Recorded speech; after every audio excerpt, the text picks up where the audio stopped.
Comes to Charlie Henry to Peter Coyne. It's a bit of a melee. Peter Coyne! Swindon pulled a goal back. Good work there by Charlie Henry. We're back in business. It's Swindon 1, Gillingham 1. Goal the clearance for the Tam into the centre circle patch to the head of Trout Quayle. He's beaten in the air by Pierce. Comes to David Smith, far side. He just succeeds in putting the ball forward. Anyone will do for Gillingham there. Calderwood fires a long ball forward into that Gillingham area. Comes to Charlie Henry, got space on the edge of the box. Charlie Henry! Charlie Henry! The connection to Gillingham equalised! A blistering start from the edge of that Gillingham penalty area. And Swindon Town are back from again. It's Swindon Town 2. Gillingham 1 on aggregate. Swindon Town 2. Gillingham 2. For Gillingham fires it back to his goal. That's a bad ball. Tries to get on the end of it, but Phil Coyte is there for Gillingham to retrieve the situation once again, as he's done so often this evening. And that is the final whistle. That's what has been a magnificent match. Gillingham went ahead earlier. Good evening, everybody, and welcome to on the sofa. I hope you enjoyed that little bit of audio as we were being introduced. Tonight we've got Charlie Henry on with us. We do apologise for the delay, but we're here now. So I'm going to bring Vic on. Yeah, who was that young, very excitable commentator, Chris? I don't know who that was. Do you know what happened to him? Well, I don't know, actually. Sounded familiar, but I don't know who it was.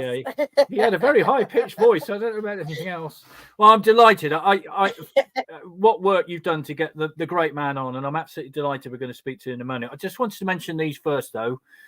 These are available in the club shop now, and they're £6 each. This is the poppy badge with the Swindon Town crest next to it. So next time you're in the Swindon Town shop, very worthwhile cause, of course, for the Royal British Legion. They're on sale now. So here we are. And just before we bring on Charlie, we will want to say we are having a live event in the Legends Lounge.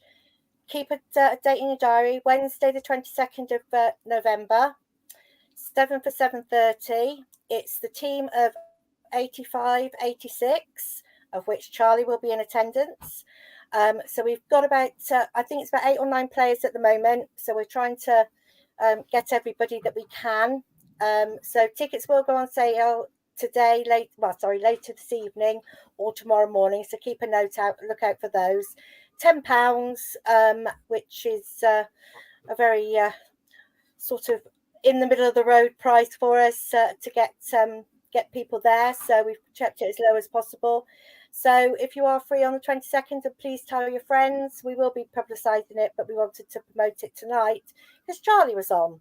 And talking of the man himself, here he is. Hello. Here he is. Hello. Hey. How are you? You okay? All right. Yeah, good. Right. Any questions, please leave them and I will see you later. Chris, thanks ever so much. Charlie, it's fabulous to see you. It's been, I can't remember, 40 years nearly. Goodness me. How are you, first and foremost? Yeah, I'm good, thank you. Yeah, very well, thanks. We're going to go through your career and, of course, that magnificent season. That goal you'd heard a little bit earlier on, of course, that goal against Gillingham, which I'm sure people talk to you about every day when they see you, don't they? Yeah, up to last week, I bumped into someone I'm seeing for about 20, 30 years. The first thing they mentioned, it was actually Nick Arkle in Phil King's pub in the Dolphin. He popped in for 5 minutes, and the first thing he started talking about was that goal. So it was nice. It was an incredible moment because we'll get into more detail about it a little later on, but because you'd had an up and down season with Swindon that year. But if you're ever going to produce a rabbit out of the hat, it's that moment, isn't it? Yeah, well, definitely so, especially on my left foot. I think it's the first time I've ever scored a goal with my left foot. And you were aware, presumably, I mean, you set off to the halfway line like a rocket, really, like the shot. Yeah. I mean, you were aware of its importance, weren't you? Yeah, it was a magic moment, but I ran near enough into our own half after I scored and I had to take breath. I thought, I got to go again here. And I used so much energy up, I was bloody puffing away. So fabulous. What a moment. We'll get into greater detail a little bit later on. Right, you were born on the 13th of February 1962, which makes you considerably younger than I am, in Acton. You're a fullback Acton, yeah. You're a fullback originally, weren't you? And then converted by Lou to a central midfielder. How did you get into the Swindon youth setup? Playing for Swindon boys when I was 14, 15, we had a match at the county ground one day. I can't remember who we were playing, but I was playing centre half and finished the game. We won the match. I went to have a shower in the changing rooms, come out of the changing rooms. This bloke stopped me and said, "Do you want to come for a trial?" And that's all how it happened. I don't know who the bloke was. It wasn't John Trollope, but I eventually ended up with John Trollope for 2 years as my youth team manager. Goodness me. I mean, we talked to Brian Hughes a little while ago, and of course, you came on for your debut for Brian Hughes, I think, didn't you? I did, yeah. Yeah. I did. Yeah, he said how important John Trollope was in the youth development at Swindon. How important was he? 100%. Yeah, he made me a professional footballer, 100%. What was it so special then? What did John have that sort of was able to do that? Oh, John was such a nice guy, brilliant guy, great footballer. His CV was unbelievable, the most games ever for Swindon. But when I first went there as a youth team player, he went around my parents' house first and come around and asked them, "Is it okay for me to go with them?" And he tried to get me into the first team, and eventually that's what he did. Yeah, that debut came in 1980, I believe, didn't it? At Elm 1980, Park, yeah. Yeah, what do you remember of that game? Lincoln. Well, I think it was Lincoln. But my third game for Swindon was against the best team in Europe at the time. We drew Liverpool in the League Cup at Anfield, and we played okay. Still lost 5-0 though. Yeah, yes, I remember that game well. Yes, it was a long night. Let's put it like that. It was a long night, yeah. And luckily we played overnight. We stayed overnight as well. So we stayed at a hotel and we lost 5-0. Kenny Dalglish and Sammy Lee invited us around for drinks afterwards. We went to Snobs Discos in Liverpool and we had a drink with Kenny Dalglish and Sammy Lee. And I thought at 18 years of age, this is great. This is. Wow. Really good. It was really good. Yeah. Yeah. So that was a good story and that happened. Yeah. So. Fabulous, because that took the edge off the defeat. I mean, for us supporters, it was a long old trek back, I can assure you. But it was, yeah. But I had the privilege to play against Ray Kennedy, who played for Arsenal and Liverpool. What a player he was. I was marking Ray Kennedy. So that was a tough job. Yeah, I'm sure it was. This is from Anne Hugh. We've got loads of messages coming in for you, Charlie. You have no idea how many people have remember you with great fondness. This is from Anne. Hi, Charlie. Good to see and hear you on here. Mick and Anne. Charlie introduced us to each other back in 1985. How about that? Oh, yeah, Mick and Anne. Yeah, I know who that is. Yeah, they're nice people. Really good Very people. Good. Yeah. So 1980 then, that was a sort of rough era for the town, wasn't it? It wasn't, we'd come out of the semi-final of the League Cup. And, then, it was a period of transformation for Swindon. How difficult was it at that time? Yeah, well, it was difficult at the start, especially in my first 2 or 3 seasons. Like we got relegated a couple of times, I think.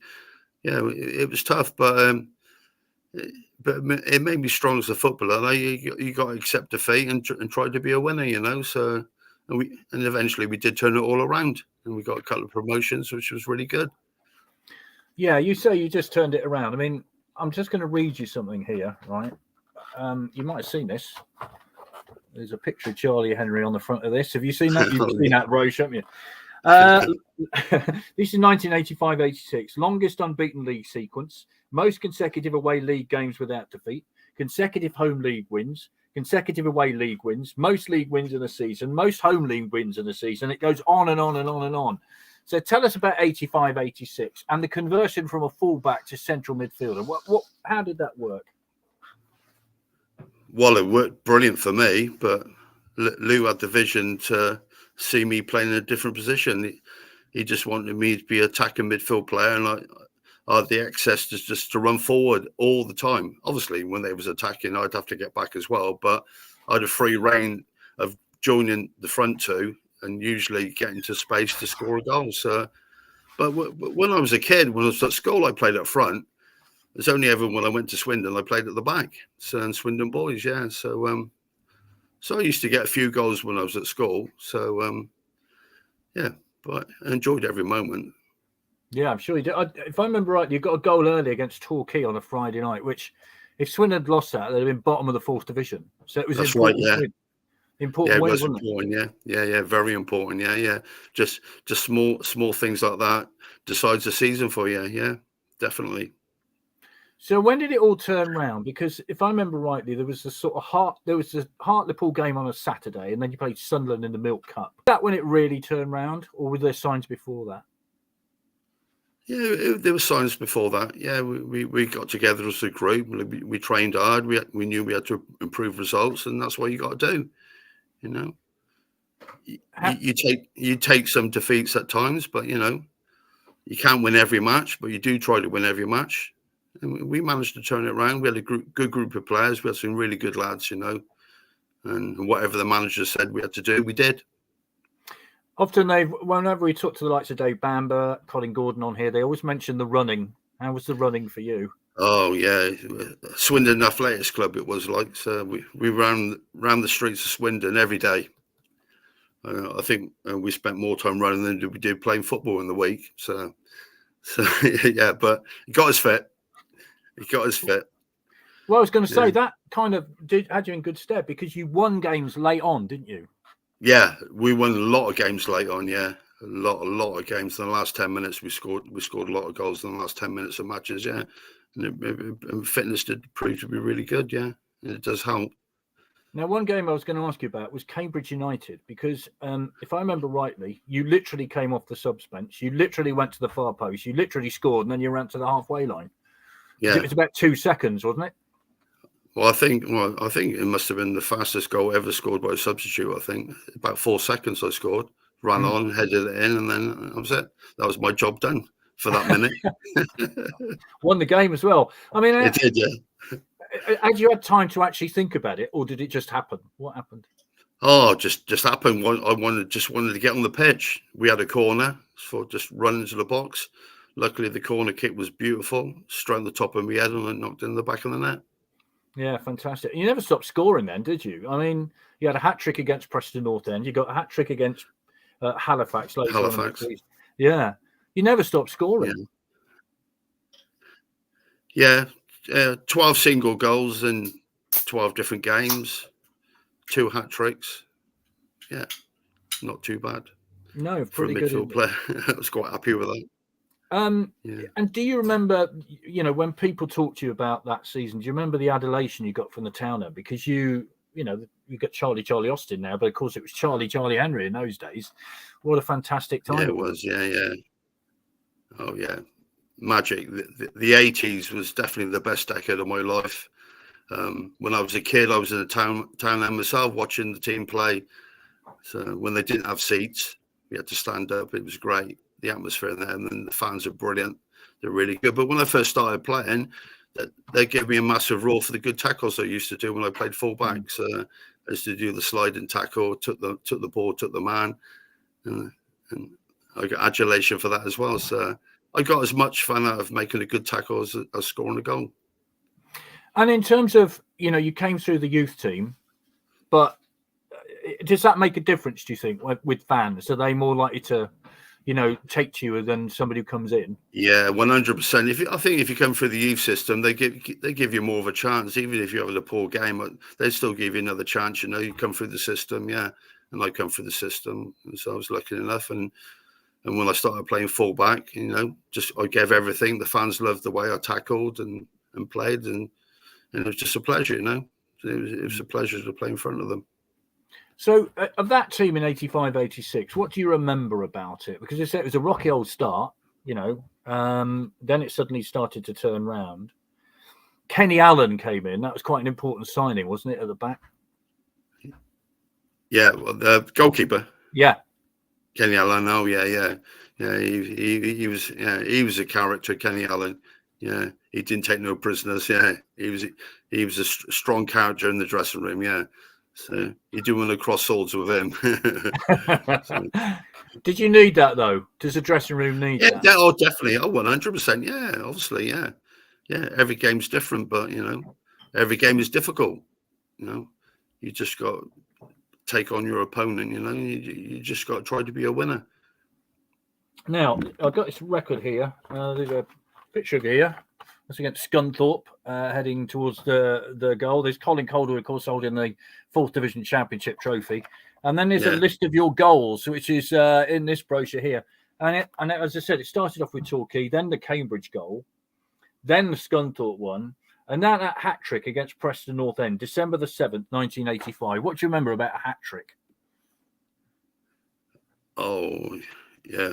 I remember a lot about the hat-trick because my sister's husband was a massive Preston North End fan, and he was dating my sister. And the first match he ever come to watch Swindon play against Preston, he said, "Oh, my brother plays for Swindon." He said, "Oh, what's his name then?" He said, "Oh, Charlie Henry."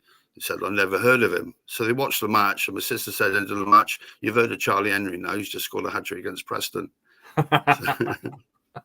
Fabulous moment. Unfortunately, my brother-in-law passed away a couple of years ago, so that's really sad. But he was a character, yeah.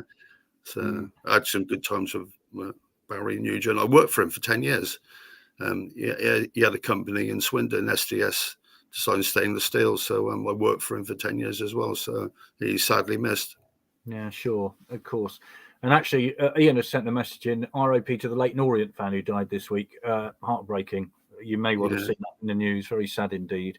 And he also said, can you ask Charlie if he ever played at Feetham's, Darlington FC? Did you play at Feetham's? Did you play at Darlington? Good question. I think I might have done. There weren't many grounds I didn't play at during my career. There's only 7 or 8, I think. Yeah, most probably did. Yeah, can't remember them, but most probably did. Yes. So that campaign then it just gathered momentum, didn't it? And all those records that I talked about earlier on just kept coming and coming and coming. What about the spirit in the dressing room? What was that like? Oh, it was brilliant. Yeah, but like Lou was such a hard taskmaster. He was. It just on a Tuesday night game. He'd take us to the army camp on a Monday, and we'd have to stay overnight and sleep there in the worst beds you've ever slept in your life. But we still won for him. We said one day we're gonna have to lose, and we'd have to go to the army camp again. But we kept winning. Yeah, if I remember rightly, your last defeat was at Tranmere on you just around about Christmas, wasn't it? Yeah, it was. Yeah. We just kept turning over victories, and it was brilliant. Yeah, just momentum. Keep winning. We was fitter than the other team most of the time, so and score more goals. That's the trick of the game, isn't it? I mean, there was a remarkable run. We had 6 away games in a row, and you won all 6. It's incredible. Yeah. That takes some doing. That's good. Yeah, that's a good sign of good team spirit. Yeah, excellent. Yeah. So when did you know this was pretty special? When was the moment you thought, hang on, we can do something here? Well, I thought it was something special when we got near the record amount of points. So I thought that was going to be special. And I think we got 102, didn't we? 102 points. And there's not many teams that have beaten that record since, I don't think. No. Not too many. So that is a good start. Like to get 102 points in one season is tremendous. It's pretty good, I'd say. Yeah, it was Peter Coyne who got the winner on the last day, didn't he, against Crewe, which gave you the 2 points. Peter Coyne. He was a tiny player, but he was class. He was at Man United as a kid, and Lou McCurry got him in, and he was a nice guy, brilliant footballer. That would seem to be the thing, though, with somebody like Peter Coyne, who'd been at Man United, could have been Billy Big Time, wasn't Billy Big Time. No, he wasn't, no. That was the whole point, wasn't it? They all melded together. No, we had no egos in the dressing room.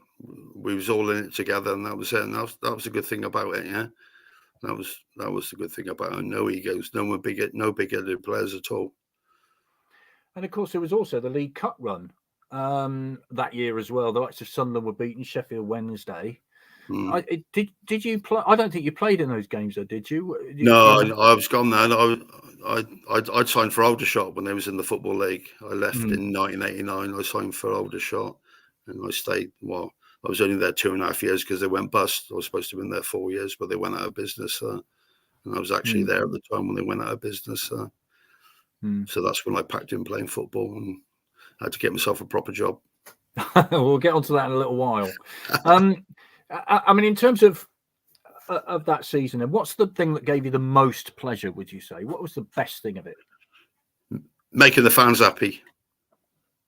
100%. They'd come, the fans away from home when we played Gillingham in that third match at Crystal Palace. The fans are absolutely amazing people, and they are like the 12th man. They do help. The support is amazing. Even today, they're still brilliant fans. Even when I was in the town end, Swindon town fans are fanatical, and they always follow their team. The 86-87 season was kind of slightly different for you, wasn't it? Because you had a couple of loan spells, and then you came back late in the campaign. What happened there? Yeah. Well, we went up, and somehow I was being left out of the side. So I went alone at Torquay for a month, and I went to Northampton for a month, and I enjoyed those 2 months with them. It was good to do something different, but I wanted to come back and get back in the first team, you know. So I was getting a little bit older, and you know, and your time as a footballer does end fairly early, around 30 years of age, and I just wanted to play first team football, and that's why eventually I did leave Swindon, because Len Walker was a manager at Aldershot at the time. He wanted to sign me, and I agreed to sign for him, but I did tell him as long as I don't have to live in Aldershot. So he allowed me to still live in Swindon. So I spent more time on the motorway than I did training every day. So, but it was only an hour there, an hour back, so it wasn't so bad. Daz says, "Hi Charlie, remember the Moonies versus Sacks? We had a few words that day. Been friends ever since. Your old mate Dazzler, Red Lion at Morden." Yeah, definitely. Yeah. I played Sunday League football just once for Robin Cheney, so because a lad called Johnny White, he was their manager, and he kept on to me for years. Come and play Sunday football. And I never wanted to play really, but I like watching them play. But I decided one season to play some Sunday football, and it was good. It was pretty competitive, and a lot of things got a bit nasty in the games because most of the lads, you can smell drink on their breath. And I stayed in on Saturday night to play on the Sunday morning, so most of them were like, you know, half tanked up, so it was quite easy to get a few goals. How difficult is it though, if you've been a professional, to sort of, you know, I played Sunday League football, so I can say, but you drop down to that level. Is it difficult or not?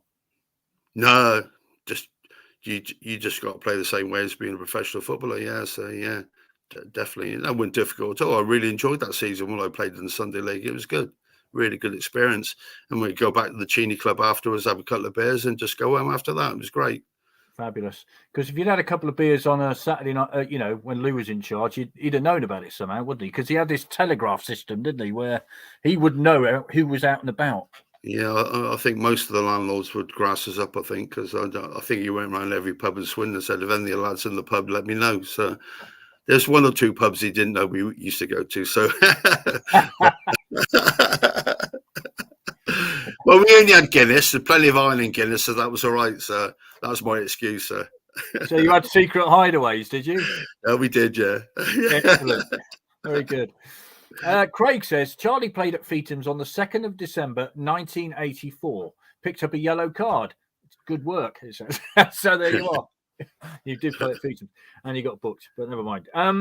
So in terms of, well, that was the thing about Lou, wasn't it? He seemed to have these spies all over the shop. What happened if he found out that somebody, you know, was, I don't know, out and about in the nightclubs or what have you? What happened? I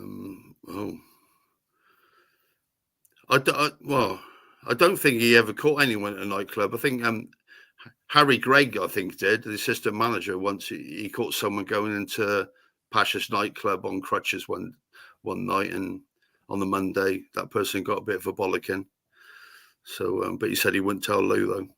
So. That was a strange time, wasn't it? The Lou Macari, Harry Gregg time. It was, yeah. Oh, both characters. Harry Gregg was a character, yeah, but he was a great man, and what he did when the Munich air crash, and then he was in that, and he got out of the plane. He went back in the plane and saved people. You know, he got a lot of respect for him, but he was a tough guy. as a goalkeeper. He was a right hard person. Yeah, really nice guy though. What do you reckon? What do you remember about that sacking of Lou, Harry Gregg, reinstatement of Lou? What do you remember about that? Yeah, I remember it. Well, I remember when it happened. We all went round Lou's house. Yeah, all around there. We was there for 2 or 3 hours. And believe it or not, I sat down. He said, "Do you want a drink, lads?" He said, "Yeah, I'll have a drink." He said, and he gave me a can of beer. He's the first time he ever bought me a drink. Wow. Yeah, in his house. Yeah, that was true. He had a can of beer. Couldn't believe it. We was never allowed to have a drink, and he was offering me a can of beer. Maybe he was trying to persuade them to take him back on. I don't know. And of course, he was reinstated. It was a tumultuous Saturday, wasn't it? If I remember rightly. He was reinstated. So what did you all think when that happened? I mean, because that really was kind of liftoff, wasn't it? Really, in a way. Oh yeah. We was all happy. Yeah, we did. Yeah, we needed him back. Yeah, it was good. It was right decision. Good decision. So this is from Hi Charlie, lovely Mark. This is from Mark Jeffries. Mark Jeffries, yeah. Oh, yeah. In terms of the football, then people often used to call it direct. How would you describe it? I mean, it was effective, for goodness' sake, wasn't it? But how would you describe it? Yeah, we did play direct, definitely, yeah. But there's all different ways to win football matches, and we found a way to win the football matches the way we played. So it worked. So why change it? So it was the perfect solution for us every game, and it worked. Get the ball up direct, all the people coming off the centre forwards, and especially when I played in midfield, you pick up the pieces and just bang it in the net. Yeah, so it worked. Simple, really, isn't it? Well, the hardest thing to do in a football match is score a goal, but it is very difficult. Not for you that season. 18 goals. Yeah. Did you ever think you'd get 18 goals in a Football League season? I mean, that's crazy. Never in a million years. No chance. Yeah. But yeah. 2 or 3 maybe a season. But yeah, 18. It just, everything I touched went in the net. So thank God. So why was it? I mean, did defenders not think you were a goal scorer? I mean, how did you get the space to do that? I think I was just quicker than them. That's why. I had a bit of speed, and I was quite strong, and I always got into a space where the ball was put into a space, and I was there on my own, just with the goalkeeper to beat. So, yeah. Lovely feeling, isn't it? Brilliant. That season, the best season of my life. Brilliant. Everything turned into gold that year. How would you describe that moment when the ball hits the back of the net? Because for those of us who have never, experienced that, what's it like? Best feeling in the world. It is best. And that's why people run around like doing stupid things when they score a goal, because it is the best. It is the best feeling ever. Yeah. You can't beat it. But then you have to switch on, like you said, against the Gillingham game. You then suddenly have to switch back on again, don't you? I guess. Oh yeah, 100%. Yeah. You're celebrating, and then you just got to get back in the mode again. Yeah. So that championship campaign reaches its conclusion. 102 points. A fabulous. Sean says, "Hi Charlie, never forget that night and that goal against Gillingham." So reaches that conclusion. So what happened then? Did you all go off on a holiday? Did you all get? I know what happened the night of the Crew game because you all had a disco at the county ground. But what happened after that? Did you all go off on a holiday? Get what you? No, we didn't. No, I think we went round. A lot of us went around Dave Bamber's house, and we used to live in Woodall Park in Swindon. Yeah, so we all went around there for a few beers. So Lou wouldn't have known we went around there, so that was okay. What, even after the end of the season? Oh no, he wouldn't. We never had any beer on the coach. Only the once Colin Calder, we stopped off for beer when we won promotion that season, and he never let any beer on the coach. Nothing. Yeah. The build up to that, of course, was Mansfield away, wasn't it? The 1-1 draw there, which clinched the championship. Yeah, that was the match. Yeah, that was the match where Colin Calderwood said we're stopping and get some beers on the coach. So. The one and only time. That was a great day, though, wasn't it? Fantastic. Yeah, the fans were brilliant. You loved it. Loved every minute of that match. Yeah, really good.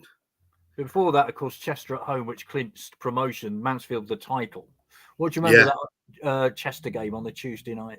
Yeah, did Peter Coyne score that day? I think, did he? I think Peter Coyne scored. David Bamber got a penalty, if I remember rightly. Mind you, he always got penalties, didn't he? Yeah, he did. Yeah.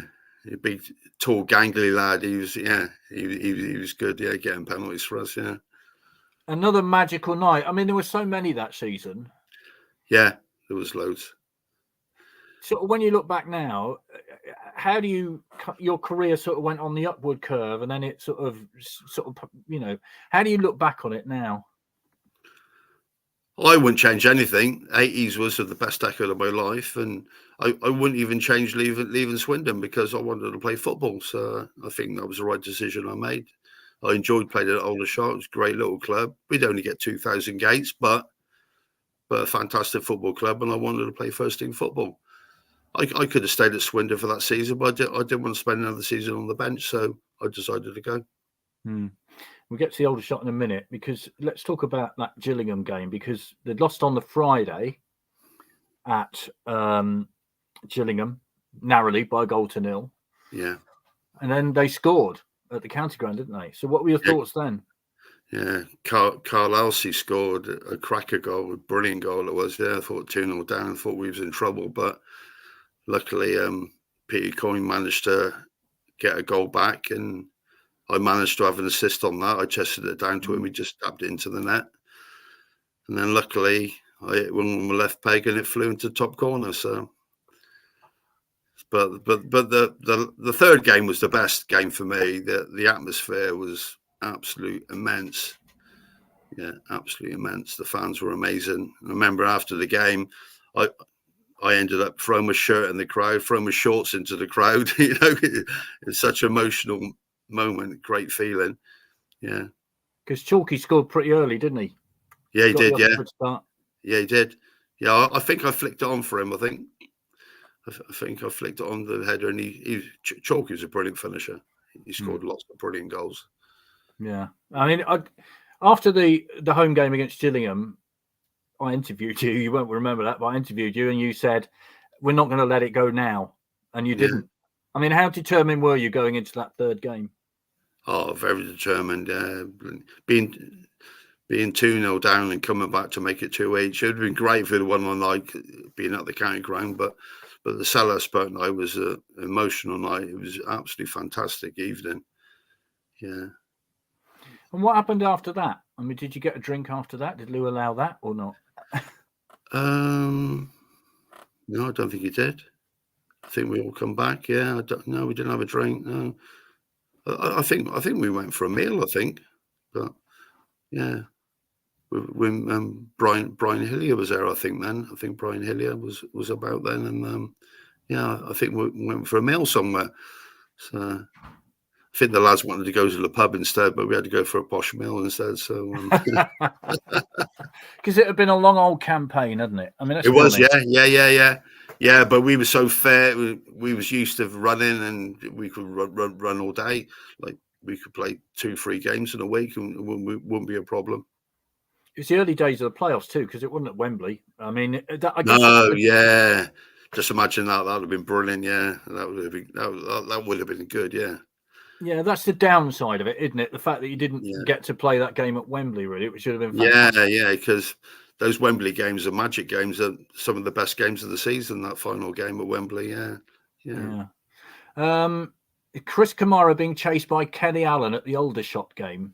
You'd had it. Do you remember that? There was a guard of honour, wasn't it, on the Tuesday night after you played at Mansfield, and there was an altercation between Kenny and Chris. Do you remember that? Yeah, I do. Yeah. Well, I wouldn't want to mess with either of them, but yeah, they were both hot-headed people. So yeah.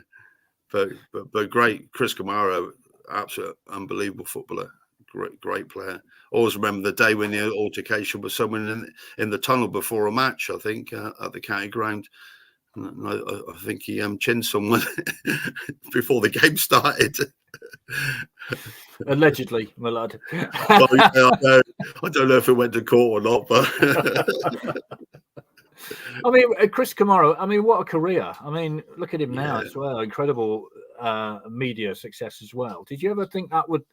I mean, Chris was one of these great characters, wasn't he? But did you ever think he'd end up, where he's ended up? It's an amazing thing what he's done, isn't it? No, but when he was doing the football commentaries and that lot, everyone loved him. Like even when he made a mistake, he'd start laughing. Everyone just laughed. He said, because the commentator said, "Oh, they've just scored," and he said, "Have they? One of the matches?" And so I missed that. That's Cammy for you, yeah. Brilliant guy. How influential was he in that midfield? Oh, strong as an ox. Great footballer. Yeah. Very demanding person. Yeah. If he was doing something wrong, he'd tell you. Yeah. Is that the point about that team? It seems to me that, all right, you were great mates and stuff, but nobody was afraid to put their point across. Is that? No, definitely not. No, you have to. Yeah. That's how you succeed. Yeah. If you're doing something wrong, you've got to be told, Because if you're not told, you keep doing something wrong on the football pitch. So Cammy was a strong, loud person. Yeah. And yeah, absolutely. Now that goal against Gillingham, I know we've talked about it a little bit, but just take us through it. Can you just sort of describe it in your head how it happened? Because so many people are saying it's such an iconic moment. It's such a nugget in the history of Swindon Town Football Club. You got it. Take us through it from your point of view. Well, yeah, I was in the box. I can't remember who crossed it. Someone just lobbed it in. And I just thought, I see it come over my shoulder. And I just thought, well, just go for it. And luckily, I hit it sweet as a nut, and it went right in the angle. And then when I scored, I just ran off and went mental. Yeah. So it was a good moment. But even when I met Nick Arkle last Friday, the first thing he talked about was the Gillingham goal. I've not seen Nick Arkle for 20, 25 years. Yeah, so it's not a bad thing to talk about, though, is it? I mean, I guess it's a bit like Jeff Hurst and that. Was it over the line? yeah. I was definitely over the line. Good job it had a net in it, otherwise it wouldn't have stopped. It would have been still going, I would imagine. So obviously the time comes for you to leave Swindon and you go to Aldershot. I mean, Swindon have had their financial problems in the past, obviously. Yeah. Well, but when a club gets into such difficult financial problems, as a player, do you know that's going to happen? Do you know that's coming? Yeah, I see it coming. I see it happening at Aldershot. Yeah. I was playing for 3 months and we didn't get paid. Didn't get paid nothing, but I'm a footballer. I got to play football, PFA helped us out a little bit, but yeah, because you can see the writing was on the wall at one stage. Brilliant club, and Aldershot are back in the National League now, and I love them to come back into the Football League, but the money wasn't there. I had Len Walker was my manager when he signed me. He paid £25,000 for me, so which in 1989 was quite a bit of money for Aldershot. That was a lot of money. So So, but then I had Brian Talbot as one of my managers at Aldershot. A couple of years later, he was manager who played for Arsenal. Brian Talbot played for England. He was my manager for a season as well. So he had a lot of experience. Yeah. Great club. I love playing there. But I didn't want to live there though, so that's why I said I'd come as long as I could still live in Swindon. So they agreed to that. So as an away fan, you have to go through the allotment at the back of the ground. Yeah. That's strange. The train station beyond the stadium. Yeah. Terry Townsend, he says, I remember seeing you in Pashas. I said, now you're in the first team, you can get around it. You said, how much you on a week? I told you, and you said, you get them in, you're in more than me. Yeah, true. I can remember that day. Yeah. That most probably was true. So how much, I mean, I'm not going to ask you how much you got, but everybody's got the impression that you're all multi-millionaire footballers, but that's not the case, is it? Not in my day.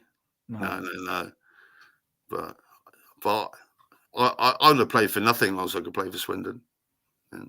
And sometimes I did play for hardly nothing, yeah. But Yeah. it's just the beauty of playing football, you know. So yeah.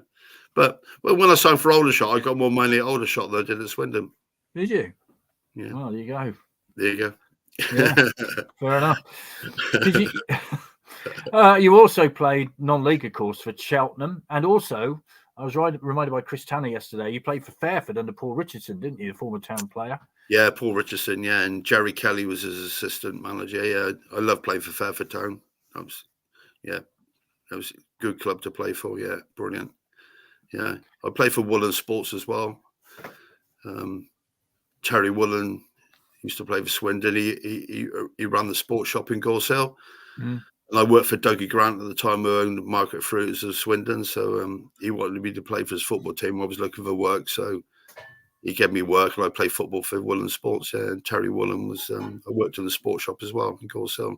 Terry Woolen played fullback when John Troller was playing fullback. He played for the side. Yeah, so youngest pair of fullbacks in Football League history, if I remember rightly. Yeah, so they say, and I think at one stage, me and Kevin Badley were the second youngest. I don't know if anyone's beat that since, because I was playing right back. Kevin Badley was playing left back, and at the time, I was told we was the second youngest fullbacks.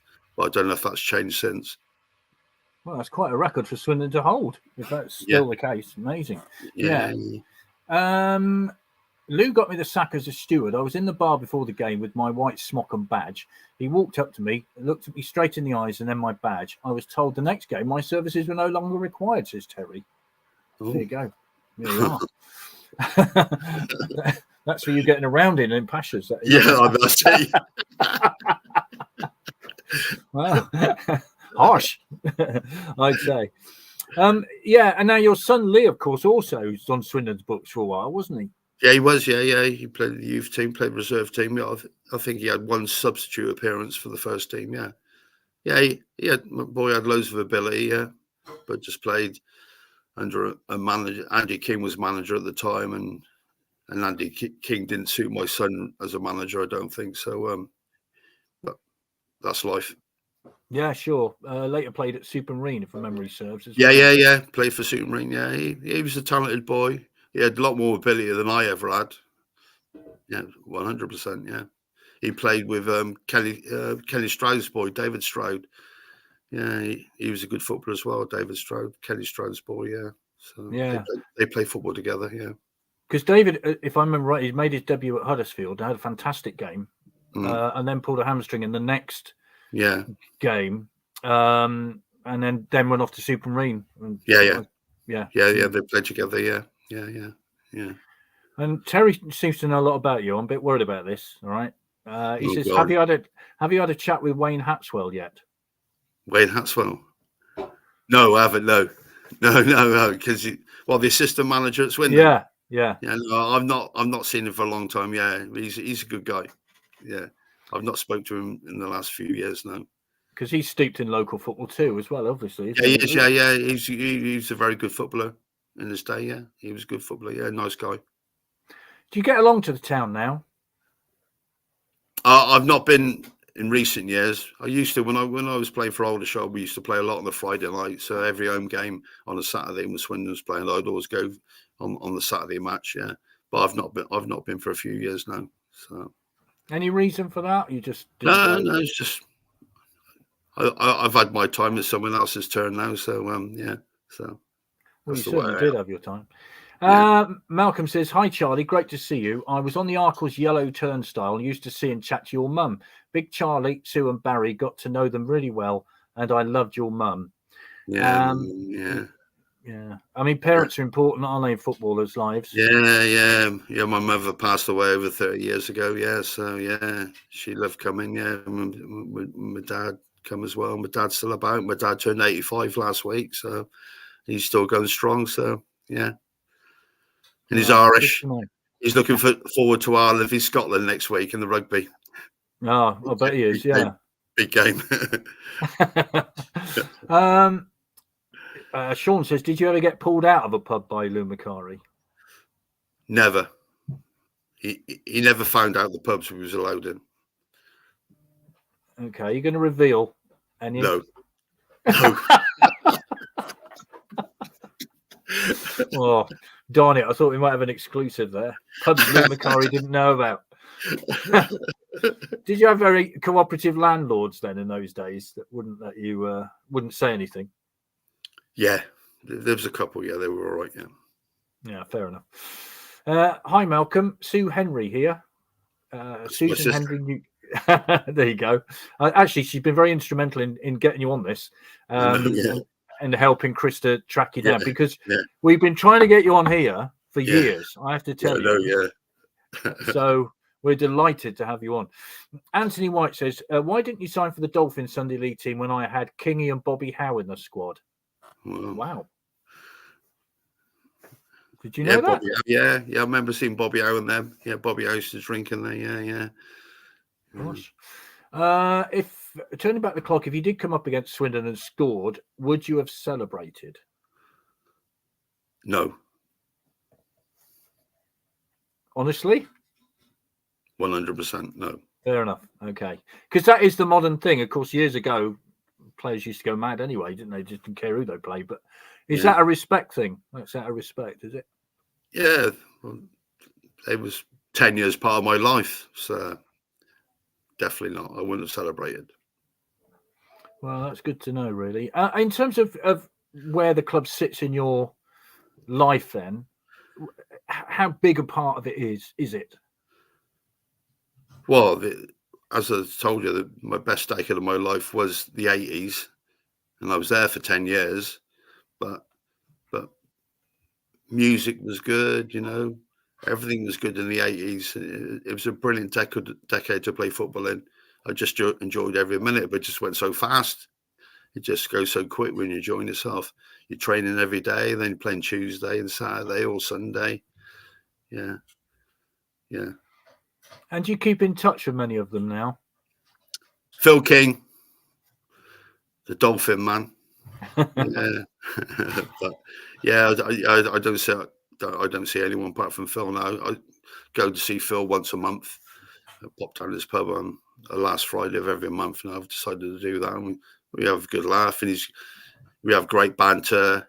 Phil's got a gift of the gab. He's a really good speaker, and he's good fun, and he's a great landlord. He's good guy. Still very much involved at the football club as well, which is great. Yeah, he's brilliant. He's a really good talker, he tells some brilliant jokes. He tells some really, really good jokes. Yeah, he's a good person. What are you doing now, if I might ask? I work 4 days a week. I work for Torrance Sifan. I put together the parts to make an electric fan. Okay, and you work night shift, is that right? I do 2 till midnight, 4 days a week. Yeah, right. Brilliant shift. I mean, when you, I mean, the thing is, when you say you got a proper job, how difficult is that when you come out of football? When you come out of the game, how difficult is that transition? It wasn't difficult for me because I was able to. The first job I had, Dougie Grant wanted me to play for his football team, and he owned Market Fruiters of Swindon in the day, and he had 3 fruit and veg shops in Wood and Bassett, Moonrakers, and then it was easy because he was my boss, but he worked the hardest out of all of us. So we all had to work hard, Football's great, but you realize how good football is for you when you do have to work 10 hours a day. Like when you're playing football, you work 2 hours. And Delu was about 4 hours because it trained us for 4 hours, morning, afternoon, and night. Even after an away game at night, you come back and they say in the dress room, put your kit on, and we'll be running around the football pitch in the pitch black. Yeah, so wow. yeah. We did that many times. Did you? Yeah. Even when we won, he'd have his training. So if you've been at, I don't know, Rochdale on a Tuesday night, I know you didn't. That'd be the same, would it? Yeah. One night we was up north somewhere. We come back, we'd won. And we thought we'd all go home. We said, no, in the dressing room, get changed. We're going to run around the pitch in the pitch black. Wow. How did that go down? Was that all right or not? You just got on with it? That's right. He's the boss. We have to do what he says. Fabulous. Yeah. This is from Susan again. Charlie should do more football commentating and natural, so knowledgeable. There you go. Thank you. That hat trick in Halifax on May 1986. A star in his day, says Philip Gerald. I mean, that hat trick against Halifax set us up for the record win on the bank holiday Monday, didn't it? Yeah, it did. Yeah, it was important. Yeah, very important. Yeah. Yeah. So, I mean, to get a hat trick is a fabulous feeling, isn't it? Oh, amazing. Yeah, difficult to do, but I think it was just fate. Lou decided to play him in midfield, and just every game he said, "I want you to score another goal before match," and in most games I did. I was just lucky enough to get 2 hat tricks. So, yeah. Did you get the ball in those days? Yeah, I got the ball. Yeah, I had the ball at my dad's house. Yeah. When Dave Evans, the photographer, he used to come around my dad's house quite a lot, taking photographs and that. Brilliant photographer. Yeah. I don't know if he still does. I don't know if he still works for Swindon or not. I don't know. I haven't seen him recently, which no. No. So I don't know. Yeah, but he's a brilliant photographer and a really nice guy. Yeah. Yeah. I once went on a very memorable trip to Italy with Dave Evans. It was all right. A footballing trip. It was quite an experience because he's a good lad, as you said. Yeah. Claire says, Dougie Grant was my uncle, mum's brother. Small world. It was also his land in Highworth that Mr. Lee Power purchased as well. There you go. Remember Halifax away on a Friday night. Didn't get home till God knows what time. Yeah, those trips were long, weren't they? I mean, there's a long one tomorrow against Bradford City, which is going to be a long old one. Daz St. George says, thanks for getting Charlie on. STFC legend, top man. I mean, this is the point, you see. For those of us of a certain generation, you are a legend. I mean, the word legend is bandied about, right? If somebody plays 2 games for Swindon, they're a legend or whatever. But yeah, how does that feel, that feeling that people regard you so highly? Yeah. Well, I'm just glad I gave the supporters and made an impact, and made them happy, even when I play bad, I always tried my best. You have poor games, but I always did try my best. But I think that's what they like. I was a 100% player, even though I was playing poorly. I'd give me all. So I think the fans love that. So nevertheless, scoring the goals. I think my attitude towards being a winner, that's what they liked. Sure, absolutely. Now, we've got this event coming up on the 22nd of November at the Legends Stand. I'm delighted to say you're going to attend, aren't you? So, I'm there. Yeah, I booked the day off. Brilliant. How will you feel? How will you feel getting together with a lot of your mates? Because, the likes of Brian Wade, who we tried to track down to get on here for ages and ages as well. It'll be a great night, won't it? It'll be a fantastic night, yeah. But when Brian Wade first came into the fold under Lou Macari, and the experience of a Tuesday night game we was playing, obviously, as I said, we were on the Monday, we went to an army camp, and then obviously we stayed overnight, and then next morning we'll have breakfast. Brian Wade was going to be playing that night on the Tuesday. We all sat down having breakfast, and we just had fruit, or some of us had cereals, and Brian Wade ordered a full English breakfast, and we looked at him and we didn't say nothing, and Lou was sat with us, and I thought, I think that's a bad decision, having a full English. So that night when we got to the match, he wasn't in the team, he wasn't even on the bench. Wow. Lou dropped him. So I think that's the last time we ever had a full English in front of Lou. Wow. True story. Yeah, that's how strict Lou was, yeah. I mean, I always think of Brian Wade as this player who came in from Trowbridge, I think. Yeah, he did from Trowbridge, yeah. And boy, did he make an impact. I mean, he did, yeah. He was quick. He was small, stocky little guy, yeah. He was a raw footballer. Yeah, he was good, yeah. Just a pity he missed that Tuesday night game because he had sausage and egg and bacon and everything. So not allowed that. That's a fabulous story. And on that night of the 22nd, we might well remind him about that full English. Yeah, he would. Yeah, he'll laugh. Yeah, it was true. It was true. Fantastic. There is no one that knows more about football than Charlie. He still lives and breathes it. Ask Charlie if he wants a game of walking football. Have you ever played walking football? No, never. Yeah, it's more difficult than people think. Trust me. Yeah. Yeah. If But if you're walking, you can't tackle people, though, can you? Yeah, you can tackle people. Oh, Yeah, can you? Well, yeah. all right. You can't run though. No. Although many people do, much to the annoyance of people who walk. Rich says, well, you won't have seen the town this season, but do you get from what you've been talked? You talk to people, I assume. Do you think the current squad could go up? Do you get that feeling or not?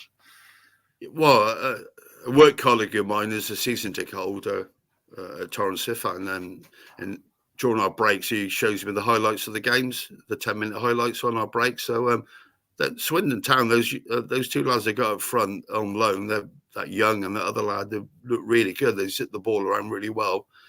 We got plenty of goals in us, from what I can see. Just a little bit worrying. We're conceding a few, but if you score more than them, that's okay. But I know we first defeat last week, but it's looking good. And my mate had £10 each way on them, 28-1 to win the league this season. Wow, that'll be a good one if it comes in, won't it? Yeah. They've just lost their unbeaten record, and you will know unbeaten records breed confidence, don't they? Oh, 100%. Yeah, definitely. Yeah. I know Charlie Austin's still a good finisher, but he's got all the young lads running around him now that he can do all the movement and all that, because Charlie's obviously getting a bit older now and he's getting a little bit slower, but when they get the ball to him, he can still finish. He's a good finisher. Yeah, he's got 3 goals so far this season. Yeah. Jake Young's got 9. He can't play tomorrow, unfortunately, because he's on loan from Bradford City, which is Have they sacked the manager, haven't they? They have. Mark Hughes is gone. So will it be new manager bounce? We'll see. Oh, maybe. Yeah, usually that does happen, doesn't it? Yeah. What does happen then when a manager goes? Is there a change in the dressing room, or is that a myth? What happens? Well, I think it's a myth. Yeah, I can't remember us changing managers during the season at all. I can't remember, but yeah, I think it's a myth. Yeah, but whenever a manager is sacked, usually the team does win the next game for some reason. Yeah, I don't know why. No, it's a very strange thing, isn't it? Remember all the shot away? We were all singing. We're going up next year. We had a great finish to that season, and we sure did go up following year. Rumped it. Charlie's wasted not being involved in football. He absolutely is a legend. My brother, most genuine, honest person you could meet. That's your sister, I think. All right, yeah.